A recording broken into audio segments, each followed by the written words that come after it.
আমার সব বান্ধবীর বিয়ে হয়ে যাচ্ছে, তাহলে তো ছেলে সব ফুরিয়ে যাবে। সব অবিবাহিত ছেলে বিবাহিত হয়ে গেলে আমার জন্য ছেলে খুঁজে পাবো না তো। মা, মা, তোমরা কি আমার বিয়ের শাদী দিবা না নাকি?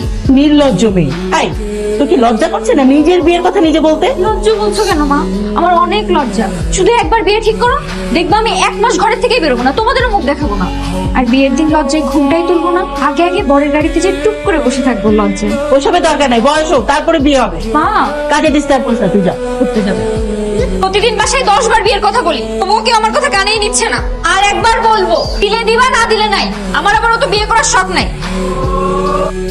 দরজা খোলা দেখুন যারে করুন তারে বিয়া, আমায় বউ সাজায়া লইয়া যাইবো টকর মাথায় দিয়া।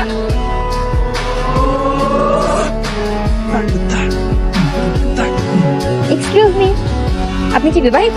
না বিবাহিত। ও আচ্ছা, আপনার গাড়িটা অনেক ময়লা বুঝছেন।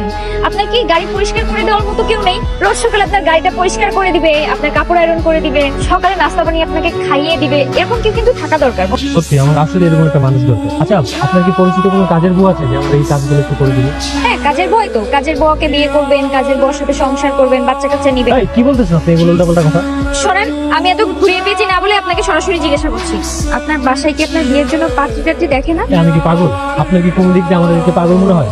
বিয়ে করা মানে কি জানেন? বিয়ে করা মানে হচ্ছে নিজের পায়ে নিজে শিকল করা। এত সুন্দর স্বাধীন জীবনটা একটা খাঁচার মধ্যে বন্দী করে ফেলা, আর তার উপরে একটা মেয়ের সারা জীবন তার কৈফিয়ত দিতে দিতে আমার যাইতে হবে।